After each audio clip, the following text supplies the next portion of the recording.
Well, good morning and welcome to downtown Honolulu. We're looking at, the building in the background is the Iolani Palace. I think you pronounced that, but the statue in the foreground is King Kamehameha the Great. And we're going to look at that. Now, Kamehameha the Great was born around 1758. He became a great warrior at an early age. Won his first major battle on the island of Maui in about 1775.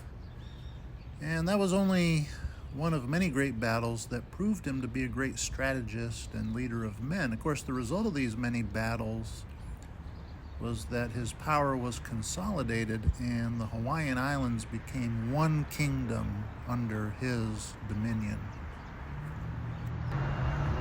So yeah, we're just going to look around downtown Honolulu and try to learn a little bit about the history of Hawaii.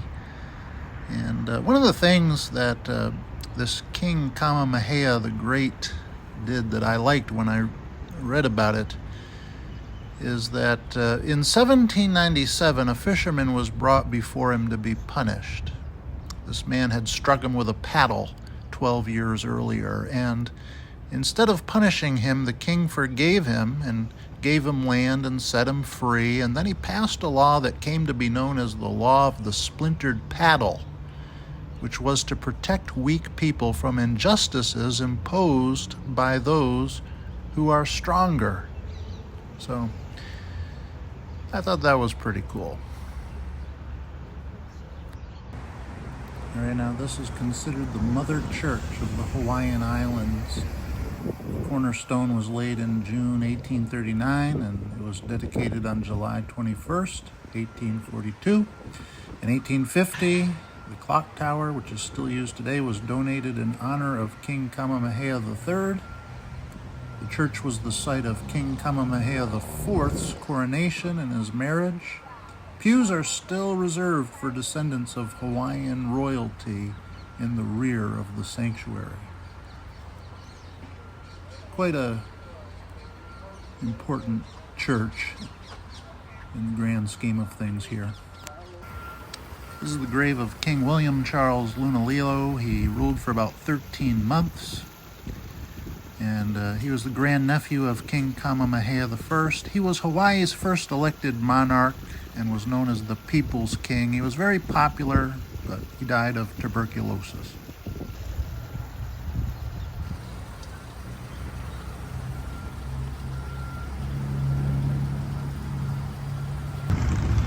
So we're going to be checking out this place right here, Iolani Palace. Even though it's a Saturday, it should be open. All right, now I should mention one thing at this point. I'm not a historian, and I'm not a history teacher. And anything that I get wrong in this video, I apologize. I may get some facts confused. I'm going to try to learn a little bit about the history of Hawaii and pass them on to you, that's all. This right here is the palace that we're going to be exploring, Iolani Palace. After King Lunalilo died, another election was held, and King David Kalakaua was elected in a controversial election which actually led to rioting and bloodshed. One congressman was killed, I believe, in that. But it was King Kalakaua who had Iolani Palace built in 1882.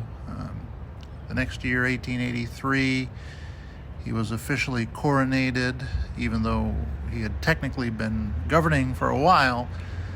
He was coronated here at the palace, and as I understand it, the official ceremony took place outside here at a gazebo that we're going to see in just a second.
there's that gazebo that I mentioned. I think that's where the crown was placed on King Kalakaua's head, and where the coronation was officially held, at least that part of the ceremony. All right, so the time has come for us to take the tour. We're gonna head over here. I don't think we'll be able to take any video inside the palace, but I'll try to take some pictures. All right, so back outside. Look at these birds here. The tour is complete, so I'm gonna head back to the hotel and edit a little slideshow of pictures, and I'll kind of tell you what I found out about this wonderful place.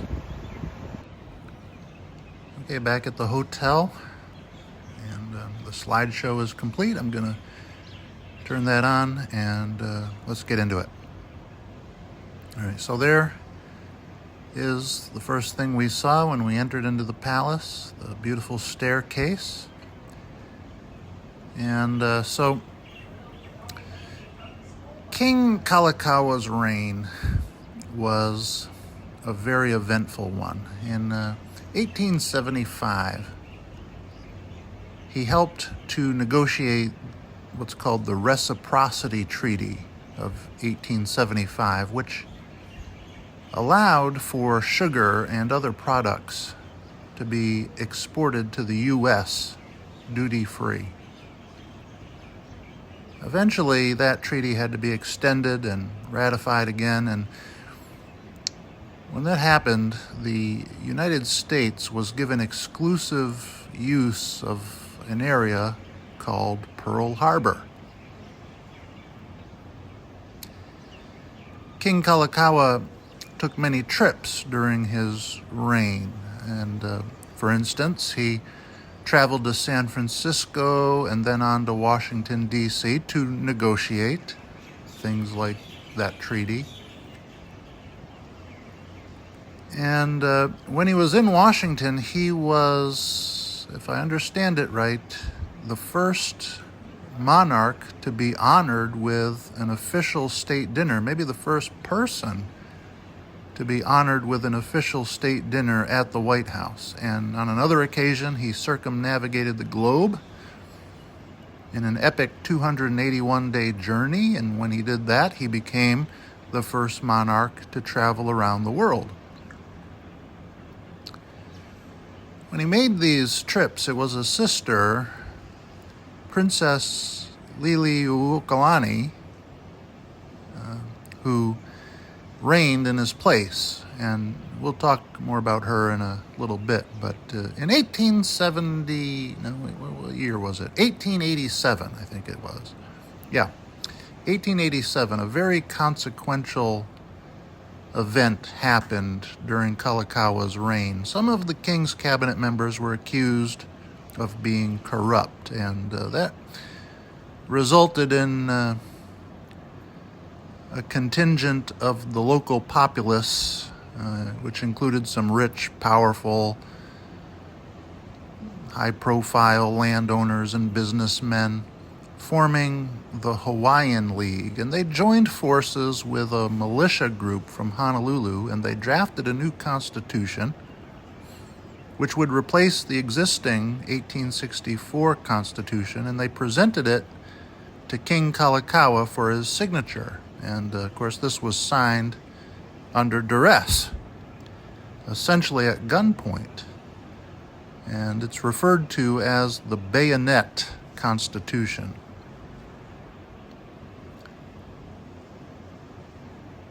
Now, the Bayonet Constitution made the king's cabinet answer to the legislature instead of just to the king. It also limited voting rights to Hawaiian and American and European men who were over 21. They had to be literate and owing no unpaid taxes, and they had to own at least $3,000 worth of property, I believe, or the equivalent of that. And Asians who had been naturalized were not allowed to vote.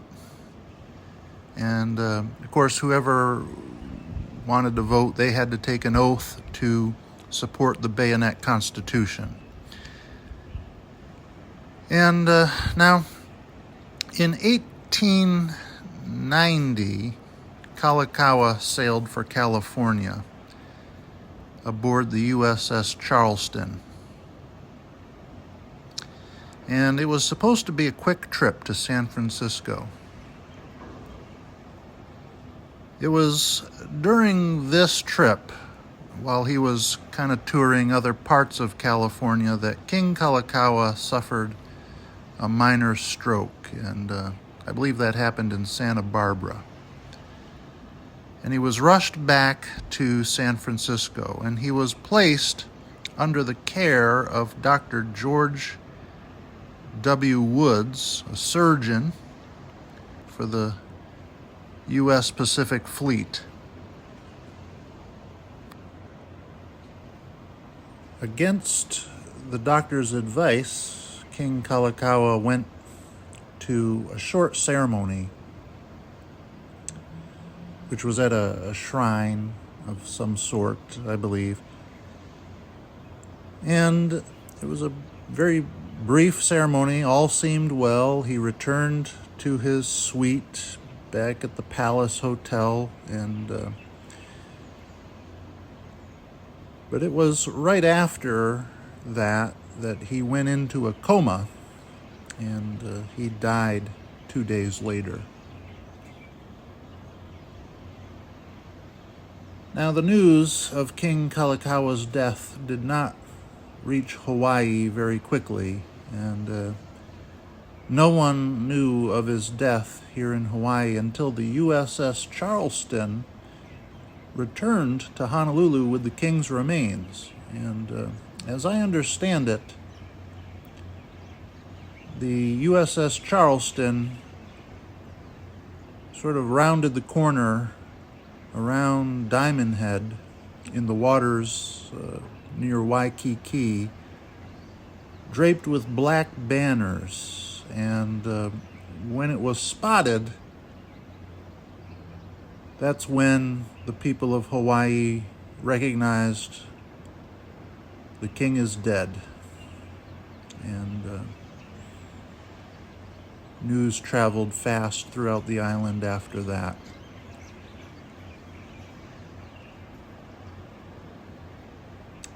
It was Princess Liliuokalani who ascended to the throne. She would turn out to be the last sovereign monarch of the Hawaiian kingdom. And if I understand it correctly, the queen now was petitioned by thousands of native Hawaiians to revert back to the Constitution of 1864 to restore their voting rights. And actually, she ended up proposing an even stronger version of the Constitution, which angered the powers that be in Hawaii. And of course, they had drafted and forced her brother to sign the Bayonet Constitution. And so when she went against that, it was considered an act of treason. And Queen Liliuokalani was deposed and placed under house arrest in the Iolani Palace for 7 months, confined to one room, the room we're looking at right now in the slideshow. That quilt she made during her 7-month imprisonment. She also wrote an important book during that time about the Hawaii history, the history of Hawaii. And so yeah, she spent that time in that room. It's a sad part of the tour. That's a picture of her at Buckingham Palace, I believe, which is a whole nother story. But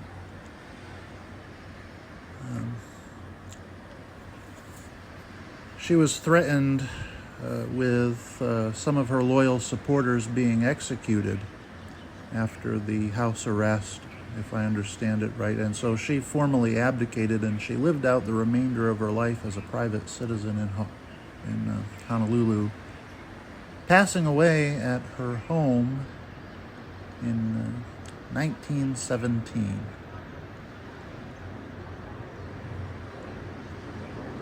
In June of 1897, President William McKinley signed the treaty for the annexation for the Hawaiian Islands. And despite strong grassroots opposition to this in the Hawaiian community, the annexation ceremony was held on August 12th, 1898, here at the Iolani Palace. And this sort of put a series of events in motion that saw Hawaii go from being a kingdom to being a republic to being a territory and to finally becoming the 50th state of the United States, all in the span of a little over 50 years.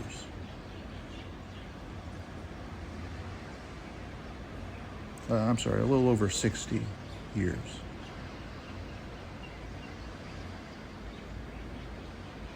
The picture we just saw was the guard, the militia that came to the palace, I think, during the Bayonet Constitution. Those are some pins, I guess, and lots of great pictures and documents that we saw down in the basement of the palace. There's the king. Well, that's going to do it for the slideshow and for this video. Hope you've enjoyed this look at Iolani Palace. We'll see you next time. Bye-bye.